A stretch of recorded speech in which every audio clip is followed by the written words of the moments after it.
शिवशक्तिसमारम्भां भास्कराचार्यमध्यमाम् अस्मत्श्रीनाथपर्यन्तां वन्दे गुरुपरम्पराम्. Hari Om Shri Gurubhyo Namaha. Okay, so we'll just do a quick review. Chapter 257 onwards, and then chapter 3, I think we did up 1 to 15. So I'll kind of open it up since we have a small group today. I don't know who all are joining. So who wants to do chapter 2 and who wants to do chapter 3? Okay, Padma, you want to do which one? I can do chapter. Yeah, after you, I'll do that. Whichever you want.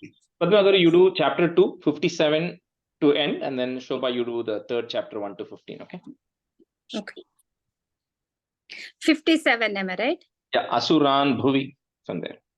Asuran Bhuvi Pashena Badva Chanyana Karshayat Kechid Vidva Kruta Snekshay Katkapataistada Pare Vipodita Nipatena Gataya Bhuvi Serate Vemuscha Kechid Drudiram Musalena Brusham Hataha Kechinnipatita Bhumau Bhinna Shulena Vakshasi Nirantarasharau Ghena Kruta Kechidranajire श्येनानुकारिण प्राणान् मुमुचुस्त्रिदशार्धनाः केषाञ्चित् बाहवश्चिन्नाश्चिन्नग्रीवास्तथा परे शिरांसि पेतुरन्येषा मन्ये मध्ये विदारिताः विच्छिन्नजङ्घास्त्वपरे पेतुरुर्व्यां महासुराः एकबाह्वाक्षिचरणाः केचित् Ekabahvakshi. Bahvakshi, yeah. Ekabahvakshi charana kechid divya dvidah krutaha chinnepi chanye shirasi patita punaruttitaha kabandha yuyudhur devya gruhita paramayudaha nanrutushchapare tatra yuddhe turyalayashritaha Kabandhashchinna shirasha khadga shakti yatrushti pranayah distishta tishteti bhashanto devi manye mahasuraha patitai radhanagashvair rasuthaischa vasundhara. Can I just say that again? If you say Rata Naga Shvair, if you say then it becomes Asuraischa. Say that again, right? पातितैरदनागाश्वैर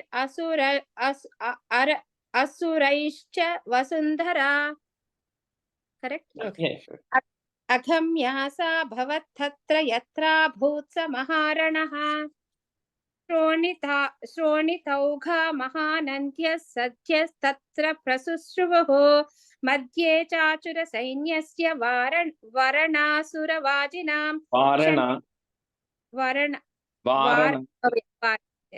मध्ये चाचुर सैन्यस्य वारणासुरवाजिनां क्षणेन तन्महासैन्यमसुराणां तदाम्बिका निन्येक्षयं यथा वह्नि शृणुदारु महाचयं स च सिंहो महानादमुत्सृजन् दुतकेसरः शरीरेभ्यो मरारीणा वसूनिव विचिन्वति देव्या गणैश्छत्रैस्तत्र कृतं युद्धं महासुरैः यथैषां तुतुषुर्देवाः पृष्ठवृष्टिमुचो दिवि ॐ पुष्पवृष्टिमुचो दिवि ॐ Sattva. Sorry, mucho divi. The second time you said something else. Last line.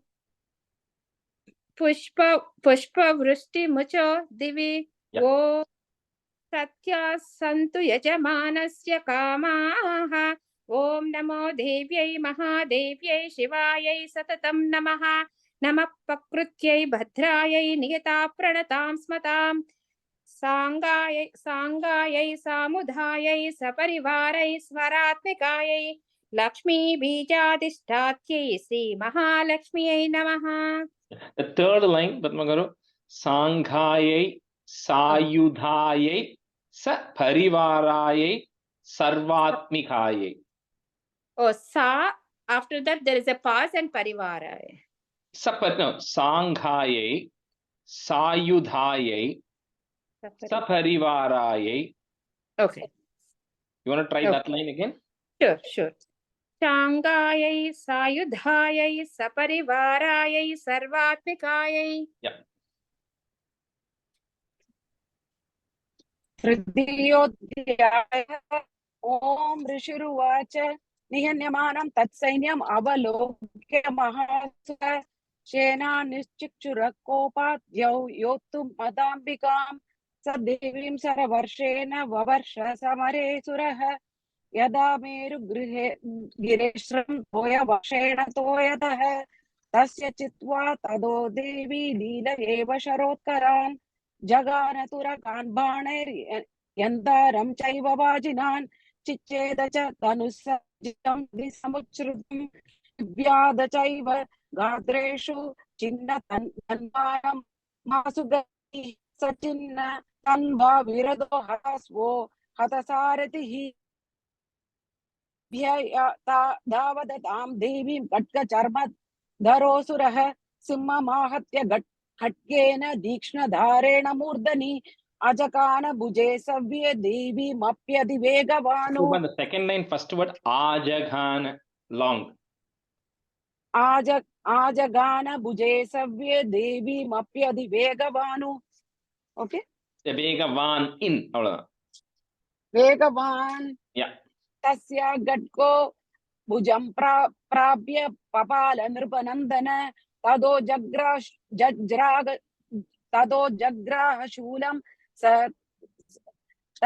जग्राह शूलं स कोपदारुणलोचनः चिक्षेप च ततस्तत्तु भद्रकाल्या महासुरः जाज्वल्यमानं तेजोभिरविबिम्ब विवाम्बरादु दृष्ट्वा तदा पदच्चूलं देवी शूलममुञ्जत तच्चूलं शतदादेन नीदं स च महासुरः हते तस्मिन् महावीर्ये महिषस्य च मौपतौ अजगाम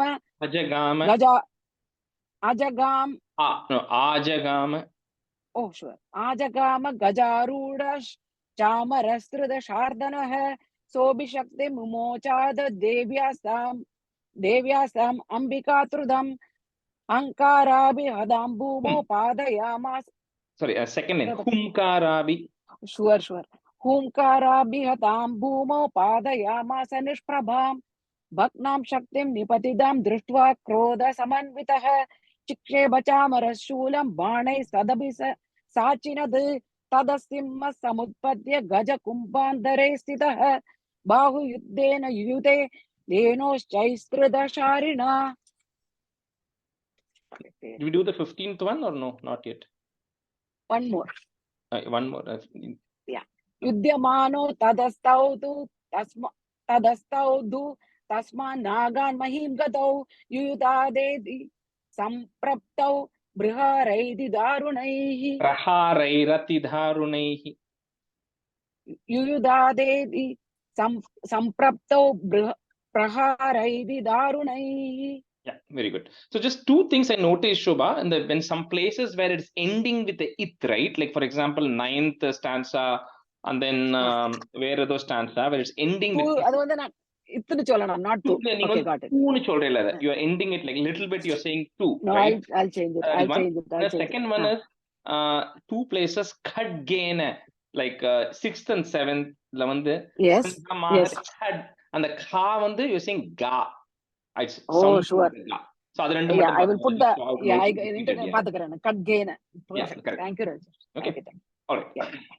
So let's continue with 16 today. Sindhuji, you can be student in the first half, and Valligaru, you can be student. Tato vegat khamutpatya nipatya cha mrigarina kara praharena shirash chamarasya pritak kritam. Tato vegat khamutpatya nipatya cha mrigarina kara praharena shirash chamarasya pritak kritam. तदो वेगात् खमुत्पत्य निपत्य च मृगारिणा करप्रहारेण शिरश्चामरस्य पृथक्कृतम्. तदो वेगात् खमुत्पत्य निपत्य च मृगारिणा करप्रहारेण शिरश्चामरस्य पृथक् कृतम् ततो वेगात् खमुत्पत्य निपत्य च मृगारिणा करप्रहारेण शिरः चामरस्य पृथक् कृतम् If you have shiraha visarga, put a ish to join that. So kara praharena shirash. Okay. ततो वेगात् खमुत्पत्य निपत्य च मृगारिणा करप्रहारेण शिरश्चामरस्य पृथक् कृतम् उदग्रश्च रणे देव्या शिलावृक्षादिभिर्हतः दन्तमुष्टितलैश्, again ish and the cha coming, दन्तमुष्टितलैश् चैव करालश्च निपातितः. उदग्रश्च रणे देव्या शिलावृक्षादिभिर्हतः दन्तमुष्टितलैश्चैव करालश्च निपातितः. उदग्रश्च रणे देव्या शिलावृक्षादिभिर्हतः दन्तमुष्टिदलैश्चैव करालश्च निपातितः उदग्रश्च रणे देव्या शिलावृक्षादिभिर्हतः दन्तमुष्टिदलैश्चैव करालश्च निपातितः उदग्रश्च रणे देव्या शिलावृक्षादिभिर्हतः दन्तमुष्टितलैश्चैव कराळश्च निपातितः उदग्रश्च रणे देव्या शिलावृक्षादिभिर्हतः दन्तमुष्टितलैश्चैव कराळश्च निपातितः देवी क्रुद्धा गदापातैश् चूर्णयाम् आस चोद्धतं. So first da, second da, चोद्धतं वाष्कलं भिन्दिपालेन बाणैस्ताम्रं तथान्धकं. Tata andakam, but an S symbol is there, so you cannot say the whole thing together. देवी क्रुद्धा गदापातैश्चूर्णयामास चोद्धतं वाष्कलं भिन्दिपालेन बाणैस्ताम्रं तथान्धकम्. Rajesh, this second line is B, right? Ba. I think some books have B, some books have Va. I think the script that I'm looking at is having Va. Let me look at the other PDF I have. I think I remember that, you know, that was this confusion that was there of, is it Bashkalam or Vashkalam? At least the latest PDF I have is saying Vashkalam. Let's check this. 18th. Yeah, even the other PDF is saying V only, Vashkalam. But I'll anyway check once and confirm. But for now, just keep it as Vashkalam, okay, unless we change it. Devi Kridha Gadapadaischurnayamasa Chodhadam Vashkalam Bindibalena Barnaistamram Tadandagam. That's like first line, Kruddha. Kruddha. Oh, I said dha, right? Yeah. Devi Kruddha Gadapadaischurnayamasa Chodhadam Vashkalam Bindibalena Barnaistamram Tadandagam. From any where you would actually kind of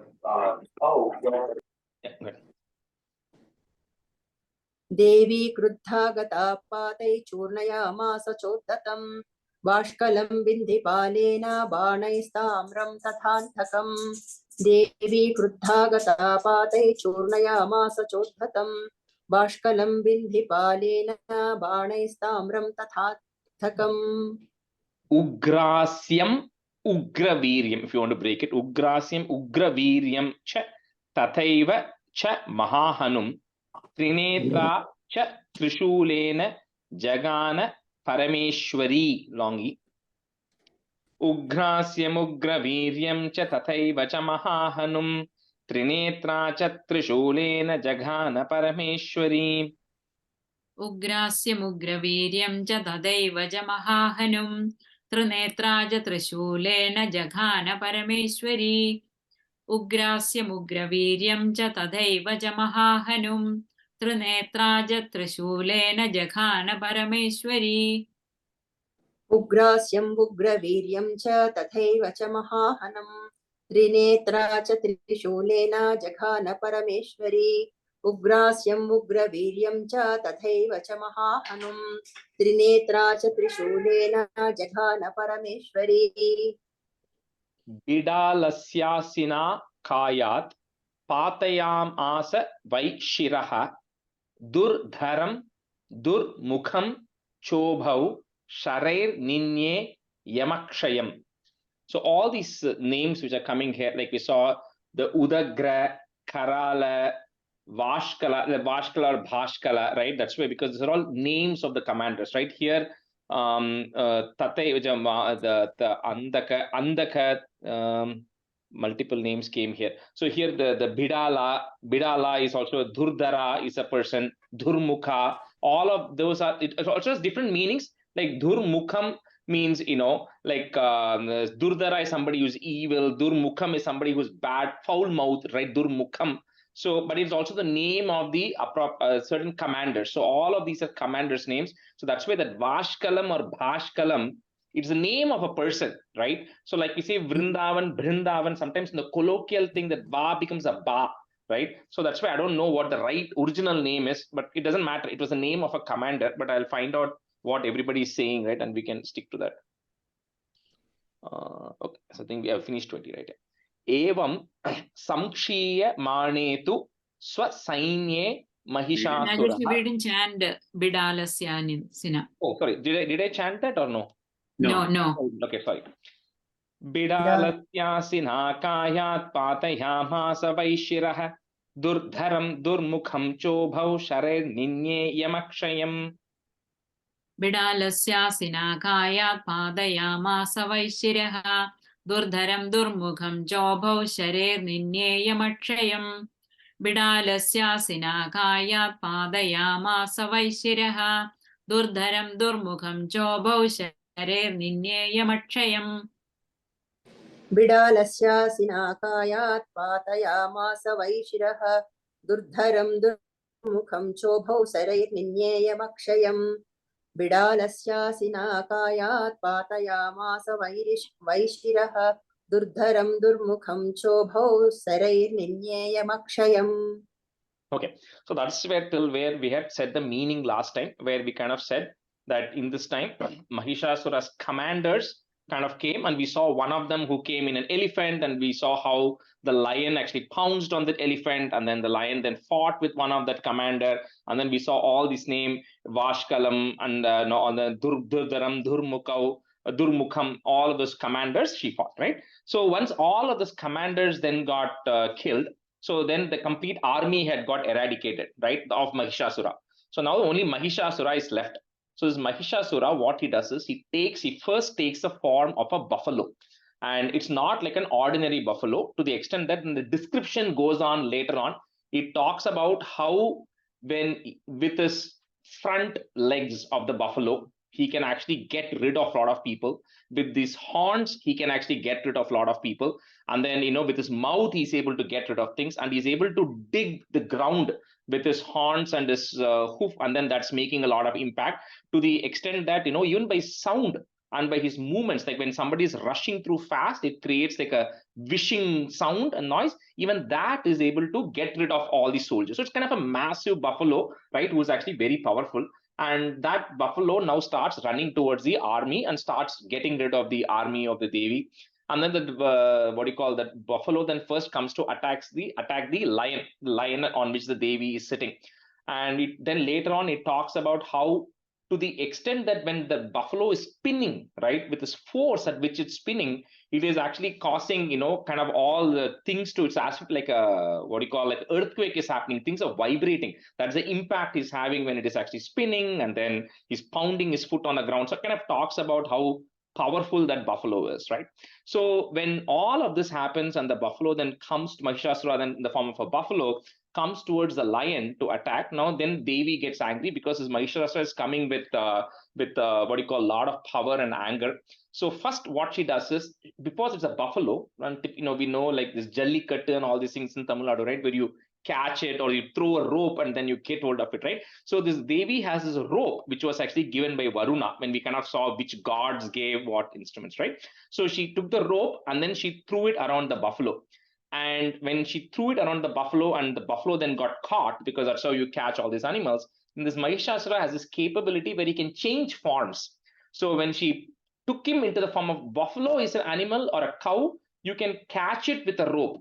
But then he immediately becomes a lion. When you become a lion, you cannot quite catch a lion with a rope, right? So that's how he's able to get away with it. And then he then swiftly becomes a lion. And then when she goes and tries to get rid of the lion, then he now becomes a human being who is actually holding a sword, and then he tries to fight with that. And then again, when she tries to get it, and when the appropriate stanza comes, I'll tell you where that transition happens. Then he's now Khadgam, he's having a sword in his hand and he's trying to fight. When she tries to get rid of him with a human with a sword in his hand, then he becomes an elephant. And then Devi then fights the elephant. Then when she tries to fight the elephant, then again he takes the form of a buffalo again, because that is kind of his what do you call his original form, right? Then he kind of takes the form of a buffalo again, and then he starts fighting. And then when he becomes even more powerful and is fighting. Then at that time, there's an interesting thing that comes, that Devi will say at one point, and when that comes, I'll kind of tell you there. Yeah, it says that this Devi was also kind of given by Kubera. She was actually given a cup with, it says wine in it. So wine or nectar, we don't know exactly what the liquid is, but literal translation will say it is a wine. So she then starts drinking that liquid. And then she starts drinking that liquid, and then she tells it Asura that, it'll say, no, you just keep screaming, because this guy is Mahishasura is screaming, right? He wants to fight. So she says, Garja Garja Kshanam Muda. It'll come later on. You are a Muda, you are an evil person or a foolish person. You continue to scream, but just wait till I finish drinking this thing that I'm having. And then she drinks it, and then it talks about once she's drunk, then her eyes become even red and she gets even more angry. And that is when she then puts her feet on top of that Mahishasura, like he's on the floor. So she puts her feet on the Mahishasura, on the buffalo, but he doesn't die at that point. But what happens is, when he tries to escape, the place where Devi's feet is keeping, she's putting her feet on his throat. So the rest of the top portion of the body, the head, becomes of a human, while the rest of the body of him still remains as a buffalo. So he kind of comes back to that form of a human above his head where Devi's neck is. And that's when she takes the spear or something and gets rid of Mahishasura. So that is how Mahishasura comes to an end, right? So that is pretty much, I think, how this chapter ends. And then all the gods then praise the Devi of how Mahishasura is gotten rid of. So that ends this chapter. So when we come to the appropriate stanzas, I'll kind of tell you where some of these incidents are happening, right? So Rajesh, the head becomes a full human, or only human's head? Human head. So he's like, he can transform himself between this, buffalo, human, lion, elephant, and all that. But I think for him, for his death to be attained, he had to kind of get into that form. So when he's in the form of a buffalo, and then she puts her feet down, and then at that point, the place where she puts her feet down, the top portion becomes a human head, and the bottom portion still remains a buffalo, and that's how she gets rid of him. We see the picture all the time with the face of a human and a buffalo. Correct, exactly. Exactly. That is how it is. And then she'll have like a spear in her hand, right? At that point. So that is what is being used at that point. Okay. And then at the end, if we have some time, I picked 2 stanzas of Mahishasura Mardini Stotram, which has some of these things which are coming. If we have time today, we'll cover it, else we'll do it in the next class, right? Okay. So yeah. So this is from 21. Evam Samkshiya Manetu Swasainye Mahishasuraha Mahishena Swarupena Trasayamasa Tan Gana. So Mahishena, Mahisha is a buffalo. Mahishena Swarupena means taking the form of a buffalo, right? This is where is now coming in the form of a buffalo.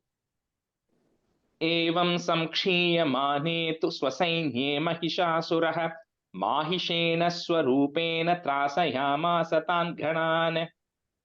Evam samkshiyamanedu sasainye mahishasuraha mahishena swarupena trasayamasa danganan. Evam samkshiyamanedu sasainye mahishasuraha mahishena swarupena trasayamasa danganan. Evam samkshiyamane tu swasainye mahishasuraha mahishena swarupena trasayamasa tan ganan. Evam samkshiyamane tu swasainye mahishasuraha माहिषेण स्वरूपेण त्रासयामास तान् गणान् कांश्चित् तुण्ड प्रहारेण खुरक्षेपैस्तथा परान् लाङ्गूलताडितांश्चान्यान्. So I'll break this again. Laङ्गूlataडिtansh again. Tamschanyan. So nyas half letter is there. Tamschanyan shringabhyam. Second chart. Shringabhyam cha vidaritan. This is a little of a tough line, so you can try slowly. Kamschit tunda praharena khurakshepaisthatha paran लाङ्गूलताडितांश्चान्यान् शृङ्गाभ्यां च विदारितान्. कांश्चित् तुण्डप्रहारेण खुरक्षेपैस्तदा परान् लाङ्गूलताडितांश्चान्यान् शृङ्गाभ्यां च विदारितान्. कांश्चित् तुण्डप्रहारेण खुरक्षेपैस्तदा परान् लाङ्गूलताडितांश्चान्यान् शृङ्गाभ्यां च विदारितान्. कांश्चित् तुण्डप्रहारेण खुरक्षेपैस्तथा परान् लाङ्गूलताडितांश्चान्यां शृङ्गाभ्यां च विदारितान्. कांश्चित् तुण्डप्रहारेण क्षुरक्षेपैस्तथा परान् लाङ्गूलताडितांश्चान्यां शृङ्गाभ्यां च विदारितान्. वेगेन कांश्चिद परान् नादेन भ्रमणेन च निहि is there, put a ish sound, निश्वास पवनेनान्यान् पातयामास भूतले. वेगेन कांश्चिदपरान् नादेन भ्रमणेन च निश्वास पवनेनान्यान् पातयामास भूतले. वेगेन कांश्चिदपरान् नादेन भ्रमणेन च निःश्वासपवनेनान्यान् पातयामास भूतले. वेगेन कांश्चिदपरान् नादेन भ्रमणेन च निःश्वासपवनेनान्यान् पातयामास भूतले. वेगेन कांश्चिदपरान् नादेन भ्रमणेन च निःश्वासपवनेनान्यान् पातयामास भूतले.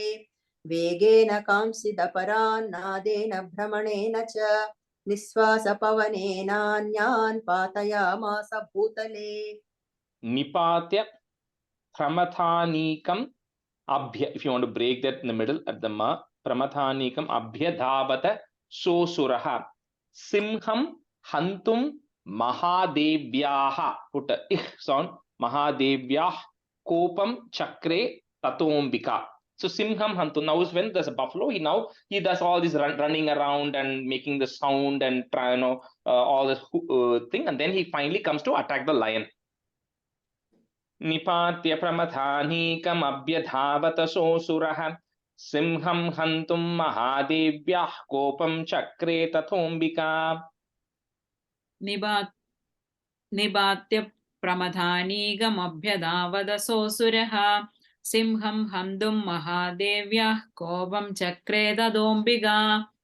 निपात्य प्रमथानीकमभ्यधावत सोऽसुरः सिंहं हन्तुं महादेव्याः कोपं चक्रे तथोऽम्बिका. निपात्य प्रमथानीकम् अभ्यधावत सोऽसुरः सिंहं हन्तुं महादेव्याः कोपं चक्रे तथोऽम्बिका. निपात्य प्रमथानीकम् अभ्यधावत सोऽसुरः सिंहं हन्तुं महादेव्याः कोपं चक्रे तथोऽम्बिका. सोऽपि कोपान् महावीर्यः, put an ih sound, महावीर्यः खुरक्षुण्ण महीतलः शृङ्गाभ्यां पर्वतानुच्छांश. So पर्वतानुच्छ ich and cha, okay, पर्वतानुच्छांश ish sound, पर्वतानुच्छांश chikshepa cha nanada cha, again that ish and cha, okay. सोऽपि कोपान् महावीर्यः खुरक्षुण्ण महीतलः शृङ्गाभ्यां पर्वतानुच्छांश्चिक्षेप च ननाद च. सोऽपि कोपान् महावीर्यः खुरक्षुण्ण महीतलः शृङ्गाभ्यां पर्वतानुच्छांश्चिक्षेप च ननाद च. it's going to be second line, first word. Shringab, sh. Shringabhyam. Okay. Sobi Koban Mahavirya Kurakshunamahitalaha Sringabhyam Parvadanuscham Chishe Bhajananadaja. Sopi Kopan Mahavirya Kurakshunamahitalaha Shrungabhyam Parvatanuchan Chikshepacha Nanadacha. Sopi Kopan Mahavirya Kurakshunamahitalaha Shrungabhyam Parvatanuchan Chikshepacha Nanadacha. The second line, Vadigaru, Parvatanucham ish it ends, and then Chikshepa. It's a ish at the end of that line, end of that word, right? Parvatanucham ish. Shrungabhyam Parvatanuchan Chikshepacha. Correct. Chikshepa Nanadacha. That before the Chikshepa sound coming there. Okay. Parvatanuchan Shikshepacha Nanadacha. Yeah. I think the first time when you said it, that ish sound was not coming through. Yeah. Vega Brahmana Vikshunna Mahi Tasya Veshiryata Langule Na Hatash. Hata ish sound. Langule Na Hatash Chabdihi is there. Put a F sound. Chabdif Plavayamasa Sarvataha. Vega Brahmana Vikshunna Mahi Tasya Veshiryata Langulena Hataschabdif Plavayamasa Sarvataha. Vega Brahmana Vikshunna Mahitasya Vyashiryada Langulena Hadaschabdih Plavayamasa Sarvadaha. Vega Brahmana Vikshunna Mahitasya Vyashiryada Langulena Hadaschabdih Plavayamasa Sarvadaha.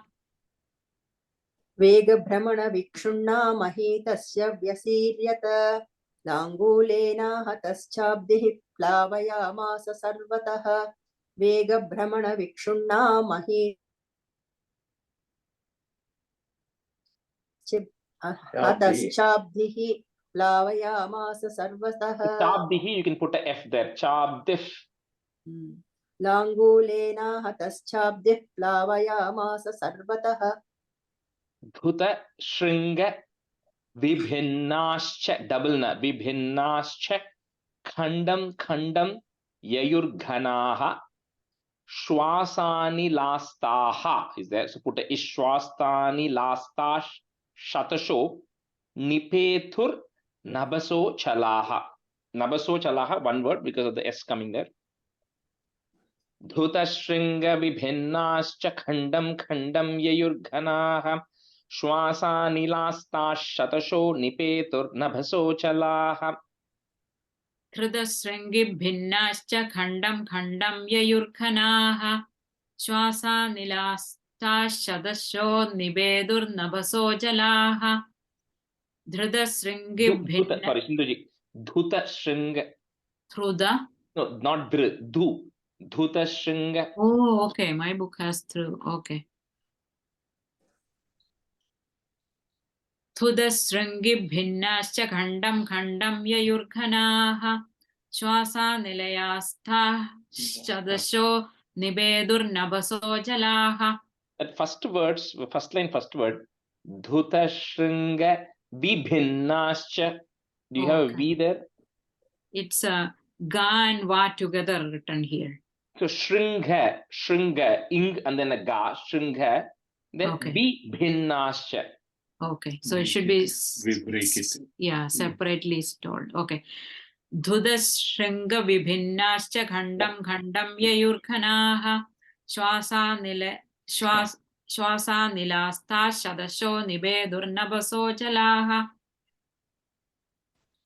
Dhutasrunga Vibhinnascha Khadgam Khadgam Yayurghanaha Nipetur Nabhaso Chalaha. It should be Khandam Khandam. You have Khadgam?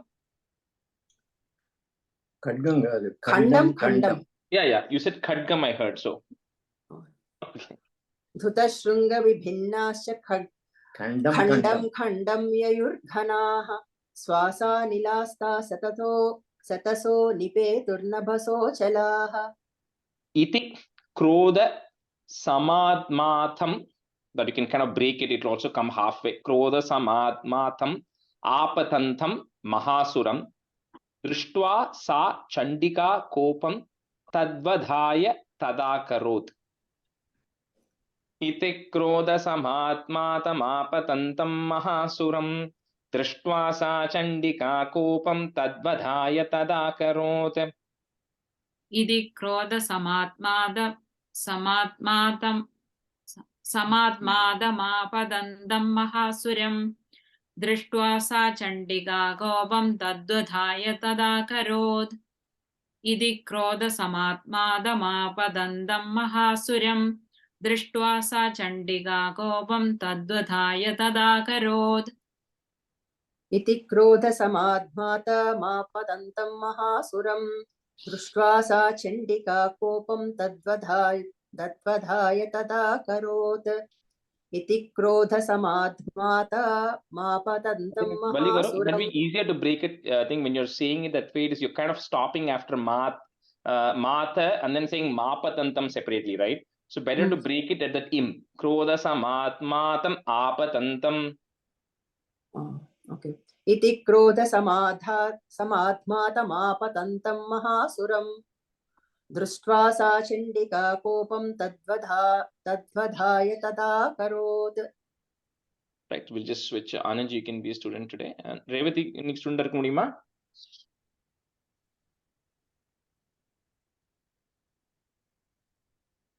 I can. Okay. 29. Sa kshiptva tasya vaipasham tam babandha mahasuram tatyaja mahisham rupam sopi baddho mahamride. So tasya vaipasham. Now is when she is throwing the rope, right? We discussed. Sa kshiptva tasya vaipasham tam babandha mahasuram tatyaja mahisham rupam sopi baddho mahamride. Sakshipta tasya vaipasham tambabandha mahasuram tatyaja mahisham rupam sobi bandho mahamrade. Sakshipta tasya vaipasham tambabandha mahasuram tatyaja mahisham rupam sobi bandho mahamrade. Sopi, it's a shorty. Sopi baddho. Sopi baddho. Yeah. Shasiptva tasya vaipasham tampabandha mahasuram tatyajamahisham rupam shobhibhatto mahamride. Shasiptva tasya vaipasham tampabandha mahasuram tatyajamahisham rupam shobhibhatto mahamride. Tataha put is tatasimho bhavat sadyo yavat tasyambika shiraha chinatti it andati chinatti tavat purushaha put a sound purusha khadga panir adrishyata. So first simha, so he's changing from a buffalo to a simha, and then tat purushaha, so like a male with a khadga, with a sword in his hand, right? Tatasimho bhavat sadyo yavat tasyambika shirah chinatti tavat purusha khadga paniradrashyata. Tatasimho bhavat sadyo yavat tasyambika shirah chinatti tavat purusha khadga paniradrashyatah. You can say two words. Khadga panir adrishyata. Two words there, but you can say it together. Khadga panir adrishyata. Khadga paniradrashyata. Okay. Tatasimho bhavat sadyo yavat tasyambika shirah chinatti tavat purusha khadga paniradrashyatah. Tatasimho bhavat sadyo yavat tasyambika shirah chinatti tavat purusha khadgabanir adrishyata. Tatasimho bhavat sadyo yavat tasyambika shirah chinatti tavat purusha khadgabanir adrishyata.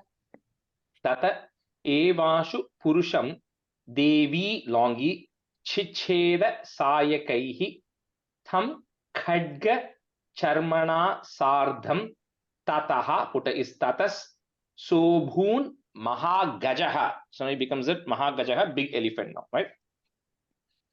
Tatahevashu Purusham Devi Chicheda Sayakaihi Tam Khadga Charmana Sardham Tatasobhun Mahagajaha. ततएवाशु पुरुषं देवी चिच्चेदसायकैः तं खड्गचर्मणा सार्धं ततः सोऽभून्महागजः ततएवाशु पुरुषं देवी चिच्चेदसायकैः तं खड्गचर्मणा सार्धं ततः सोऽभून्महागजः तत एवाशु पुरुषं देवी सिच्छेदसायकैः तं खड्गचर्मणा सार्धं ततः सोऽभून्महागजः तत एवाशु पुरुषं देवी चिच्छेदसायकैः तं खड्गचर्मणा सार्धं ततः सोऽभून्महागजः Karena cha Mahasimham Tam Chakarsh Jagarja cha Karshatastu Karam Devi Longi Khadgena Nirakrintata. Karena cha Mahasimham Tam Chakarsha Jagarja cha Karshatastu Karam Devi Khadgena Nirakrintata.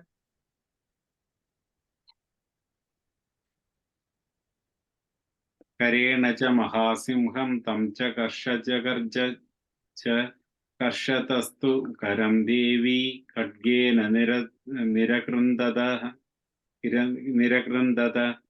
करेण च महासिंहं तं च कर्षजगर्ज च कर्षतस्तु करं देवी खड्गेन निरकृन्दत करेण च महासिंहं तं चगर्ष जगर्ज च कर्षतस्तु करं देवी खड्गेन निरकृन्दत करेण च महासिंहं तं जगर्ष जगर्ज च कर्षतस्तु करं देवी खड्गेन निरकृन्दत. So that the elephant Mahagajaha, when he became the elephant, then he comes and tries to, with his hand or a trunk of the elephant, he comes to and tries to, the elephant tries to beat the Simham, the lion. And then Jagarja is like to trumpet loud, right? To kind of make a loud noise the elephant is making. Tato Mahasuro Bhuyo Mahisham Vapurasthitaha Tathaiva Kshobayamasa Trilokyam Sacharacharam. And now again he is becoming Mahisham Vapu. He is taking the form of a buffalo. Tato Mahasuro Bhuyo Mahisham Vapurasthitaha Tathaiva Kshobayamasa Trilokyam Sacharacharam. ततो महासुरो भूयो माहिषं वपुरास्थितः तदेव शोभयामास त्रैलोक्यं सचराचरम् ततो महासुरो भूयो माहिषं वपुरास्थितः तदेव शोभयामास त्रैलोक्यं सचराचरम् ततो महासुरो भूयो माहीशं वपुरास्थितः तदैव शोभयामास त्रैलोक्यं सचराचरम् ततो Mahisham, I think you said Mahisham, you said Mahisham. Yeah. ततो महासुरो भूयो माहिषं वपुरास्थितः तदैव शोभयामास त्रैलोक्यं सचराचरम्. And the second line, second word, Kshobaya. So K sound. शोभ Yeah, KSH. Yeah, Kshobayam. तदैव शोभ. Yeah, correct. Tataha, put a H sound. Tatah Kruddha Jaganmata Chandika Panam Uttamam. So this is where she's at Panam. She's drinking that in this. She's going to drink that high quality wine that she has, and then her eyes become Aruna Lochana. It becomes like red with anger. It becomes red from drinking that. Tata Kruddha Jaganmata Chandika Panamuttamam Papav Punaschaiva Jahasa Aruna Lochana. ततः क्रुद्धा जगन्माता चण्डिकापानमुत्तमम् पपौ पुनश्चैव जहासारुणलोचना ततः क्रुद्धा जगन्माता चण्डिकापानमुत्तमम् पपौ पुनश्चैव जहासारुणलोचना ततः क्रुद्धा जगन्माता चण्डिकापानमुत्तमम् पपौ पुनश्चैव जहासारुणलोचना. First line, second word, Kruddha. Kruddha. Kruddha. Not Kru. Kruddha. Okay. Tadakrutta Jaganmata Chandika Panamuttamam Pabau Punah Punachaiva Jahasaruna Lochana. Nanarda Chasuraha, put is Chasuras Sopi Balavirya Madodhataha Vishanabhyam Cha Chikshepa Chandikam Prati Bhudharan. Nanarda Chasuras Sopi Balavirya Madodhataha Vishanabhyam Cha Chikshepa Chandikam Prati Bhudharan. Nanardha Chasurasovi Balaviryamadodadaha Vishanabhyam cha Vichiksheva Chandikam Pratibhudaran. Nanardha Chasurasovi Balaviryamadodadaha Vishanabhyam cha Chiksheva Chandikam Pratibhudaran. Nanartha Sasurasobi Balavirya Madottadaha Vishanabhyancha Shikshepa Chandikam Pratibhutaran. Nanartha Sasurasobi Balavirya Madottadaha Vishanabhyancha Shikshepa Chandikam Pratibhutaran. Sa Chatan Prahitam Stena Churnayanti Sharotkaraihi Uvacha Tam Madodhuta, so idhana dhu, Madodhuta Mukharaga Kulaksharam. Sachatan Prahitam Stena Churnayanti Sharotkaraihi Uvacha Tam Madodhuta Mukharaga Kulaksharam. Sachatan Prahidam Stena Churnayanti Sharotkareihi Uvajatam Madodhuta Mukharaga Kulaksharam. Raga Kulaksharam. Mukharaga Kulaksharam. Sachatan Prahidam Stena Churnayanti Sharotkareihi Uvajatam Madodhuta Mukharaga Kulaksharam. Second time you said Mukha. Mukharaga Kulaksharam. Sachatan Prahitam Stena Churnayanti Sharotkaraihi Uvasatam Madodhuta Mukharaga Kulaksharam. Sachatan Prahitam Stena Churnayanti Sharotkaraihi Uvachatam Madodhuta Mukharaga Kulaksharam. Devyuvacha Garja Garja Kshanam Muda Madhu Yavat Pibhamyaham Maya Tvai Hate Traiva Garjishyantyashu Devataha. This is where the Devi is saying that, oh Muda, you are like, like a fool, right? You keep Garja, you keep roaring as much as you want. Wait till I finish drinking this, and then Maya Tvai, I'm going to then get rid of you. And then Garjishyantyashu Devataha. Then once I get rid of you, all the gods are now going to start, happily screaming, or like we'll have the last laugh, right? Kind of that. So she says, you continue laughing till I finish this. Devyuvacha Garja Garja Kshanam Mudha Madhu Yavat Pibamyaham Maya Tvai Hate Traiva Garjishyantyashu Devataha. Devyuvacha Garja Garja Shanam Muda Madhu Yavat Pibamyaham Maya Tvai Hadetaiva Traiva Garjishyamtyashu Devataha. Garja Garja Devyuvacha Garja Garja Kshanam Muda Madhu Yavat Pibamyaham Maya Tvai Hadetraiva Garjishyamtyashu Devataha. Devyuvacha Garja Garja Kshanam Muda Madhu Yavat Pibamyaham Maya Tvai Hate Traiva Garjishyantyashu Devataha.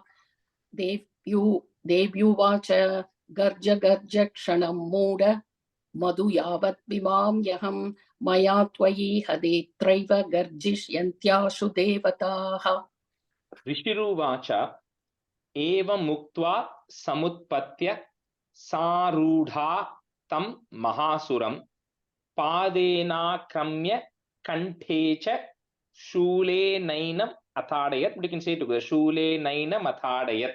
This is where then the sage is now continuing the story. She says, now that Devi said this, and then having said this, then Padena, with her feet, she is now keeping her feet on his kanta, on his throat, and then she takes the shulam, which is the trishulam, and then she's now tries to pierce, which is going to happen in the next stanza. But Rishiruvacha eva muktva samutpatya sarudhatam mahasuram padena kramya kanthe cha shule naina matadayat. Rajesh ji, Rishi means Markandeya here, or? Yeah, I think in this case, I'm trying to think. No, that will be Markandeya Vacha. They will say this Rishi is this the Sumedas who's telling the story to the king and the Vaishya, right? So he's telling the story here, because if Markandeya is saying, they'll say Markandeya Vacha. They'll start with that. ऋषिरुवाच एवमुक्ता समत्पत्या सारूढातं महासुरं पादेन क्रम्यकण्ठे च शूलेनैन मताढयत्. ऋषिरुवाच एवमुक्ता समत्पत्या सारूढातं महासुरं पादेन क्रम्यकण्ठे च शूलेनैन मताढयत्. Anand ji, you went into a different tune for this. Oh, sorry. Sorry. ऋषिरुवाच एवमुक्त्वा समुत्पत्य सारूढातं महासुरं पादेन क्रम्य कण्ठे च शूलेनै. How do you say that? Shuleinamathadayat. शूलेनैनमथाडयत्. ऋषिरुवाच एवमुक्त्वा समुत्पत्य सारूढातं महासुरं पादेन क्रम्य कण्ठे च शूलेनेन मताडयत्. शूलेनैन मताडयत्. Right? Yeah, correct. शूलेनैन मताडयत्. Okay. Tataha put is tatasopi padakrantas taya nija mukhatataha ardha nishkranta evasi devya viryena samvritaha. So nija mukha, so his original form kind of came out after she kept her head, and then ardha nishkranta, then half, that with her, the body, half of the body was still the Mahishas, and then that's how she gets rid of him. ततस्सोऽपि पदाक्रान्तस्तया निजमुखात्ततः अर्धनिष्क्रान्त एवासी देव्या वीर्येण संवृतः.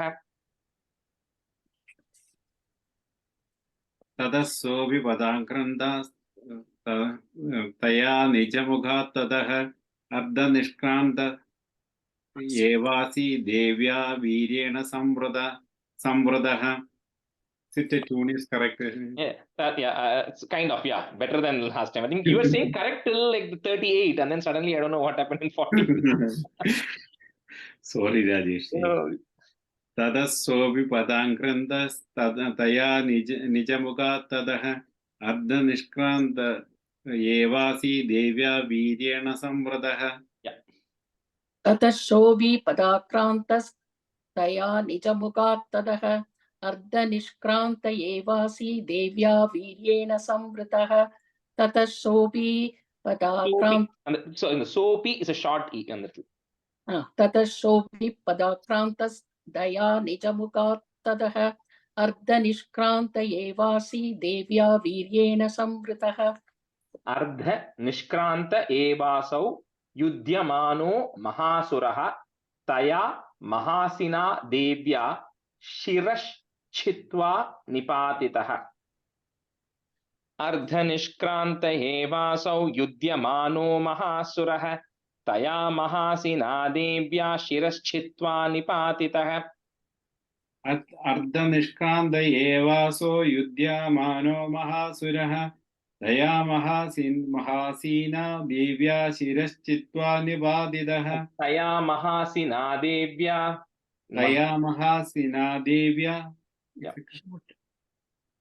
अर्धनिष्क्रान्त एवासो युध्यमानो महासुरः तया महासिना देव्या शिरश्चित्वा निपातितः. अर्धनिष्क्रान्त एवासौ युध्यमानो महासुरः तया महासिना देव्या शिरश्चित्वा निपातितः. अर्धनिष्क्रान्त एवासौ युध्यमानो महासुरः तया महासिना देव्या शिरश्चित्वा निपातितः. ततो ha ha kritam sarvam daitya sainyam nanashatat praharsham cha param jagmuhu. Putta is jagmus sakala devata ganaha. So they all shouted, Asura army started saying ha ha, and then they all ran away, and the sakala devata ganaha, all the devatas were very happy because of what happened.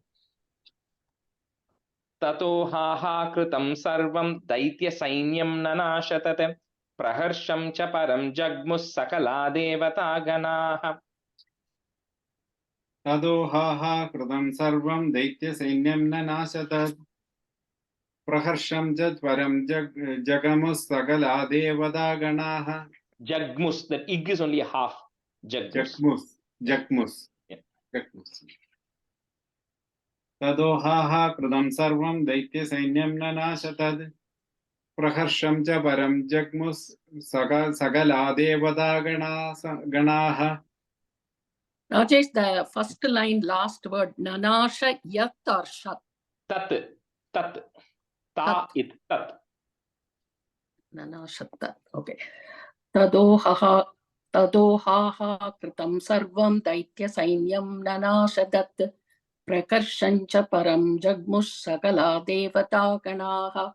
Tadoha kritam sarvam daitya sainyam nanashatat prakarshanya param jagmus Praharsham cha. Second line. Praharshanja param jagmus sakala devata ganaha.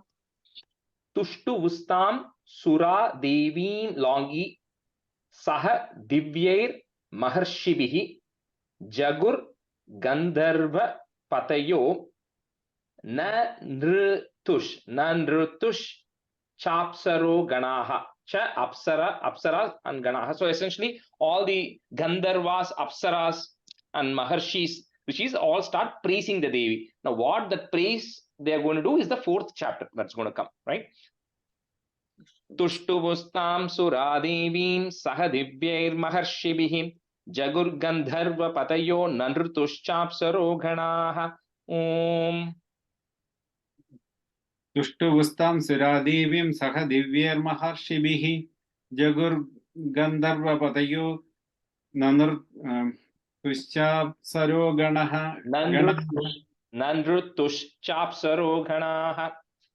Printout came out really bad. The printout was, it's all letters are different from. Rajesh, if you don't mind, can you just say the last?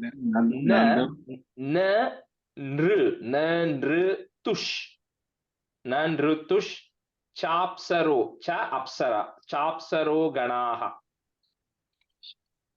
Dushtuvustam suradevim saha divyair maharshibihi jagur gandharva patayo nanrudushchapsaro ganaha. Dushtuvustam suradevim saha divyair maharshibihi jagur gandharva patayo nanrudushchapsaro ganaha. Om. Om. Satya santu yajamanasya kama aha. Namo dhivyai mahadhivyai shivayai satatam namah. Namah prakrityai bhadrayai niyatah pranatasmatam. Sanghayai sayudayai saparivarayai sarvatmikayai ashtavimshati varnatmikayai Shri Mahalakshmi Namaha. Can you please send the second chapter, third chapter, the last one? Okay. The Sanskrit I have it, but I will send it. Even English is good. We can. I don't have English. Okay. What you have. Ananji, do you have it? Yeah, we have it. Okay, you can say it one time. Yeah. Om Satya Sandhu Yajamanasya Kama. Om Namo Devi Mahadeve Shivaye Satatam Namaha. Namah Prakriti Bhadraye Niyata Pranatasmada.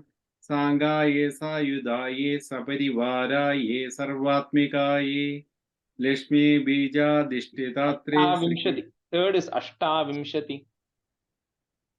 So is that different for different chapters, Rajesh? Yeah. It's different for different chapters. So I just sent it in the WhatsApp group. I sent the Sanskrit version. Okay.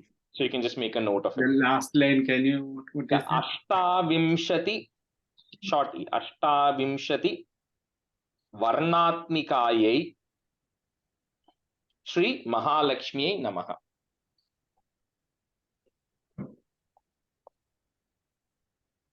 Varnatmikaye. Vimshadi Varnatmikaye Sri Mahalakshmi Namaha. Yeah. All right. So we'll end the class here since we're already on time. I'll just maybe pick up one stanza here. Let me pull that. I think I had a couple of stanzas I wanted to see if you can cover. Okay, maybe one stanza, right? I'm sure all of you know, this Mahishasura Stotram super well. And again, like I said, my singing is never good, so my tune is always going to go off. But I'll try at least tell the critical meanings here, right? So I'm just looking from my laptop. Aishata Kanda Vikandita Runda Vitundita Shunda Gajadipate Ripu Gajaganda Vidarana Chanda Parakrama Shunda Mrigadipate Nija Bhuja Dhanda Nipatita Khanda Vipatita Munda Bhatadipate Jaya Jaya He Mahishasura Mardini Ramya Kapardini Shaila Sute. Anyway, so every stanza is praising. I picked this stanza only because, so I think this talks about how in the second line it says, when you came to fight the elephants when they first came. So we saw in the beginning of this chapter, Devi fights the elephants, right? And then she says you fight the elephant and then you get rid of the elephants. And then your lion, you remember that fight where the lion climbs over the elephant and then fights with one of them. So that also comes that, your lion which climbs, you have the lion which also helps you, which also fought with the elephant, got rid of the asura and the elephant and all of that. And then in the third line, Nija Bhuja Danda Nipatita Khanda Vipatita Munda Bhatadipate. So you got rid of the demons, Chanda and Munda. In the way, again, it's a different Devi which came in the first, that is the Yoga Maya who came, but this is Mahishasura. This is a different incarnation. But again, in Mahishasura, they're just praising the Devi in all the great things she has done. So that's what that is. It's talking about this war in the specific stanza, some of the battle that actually happened, and then say, "Oh Mahishasura Mardini Ramya Khapardini Shailasute." My meditation, I'm praying to you and victory to you. Right. So anyway, all of the stanzas are beautiful stanzas, right? Everything has a different thing. So I just picked this just as one example because we went through the chapter today. Okay. All right. Thank you all. Next week we'll do the fourth thing, which is a very nice stuti, that Shakradi Stutihi, which Indra then does a prayer to Devi. So kind of every line is a prayer in the next chapter. So that is one of the chapters which has four lines, which is also coming. A lot of the things which will come in the Dhyana Slokam and other places we will repeat because it's all like prayers. Next chapter pretty much is, right?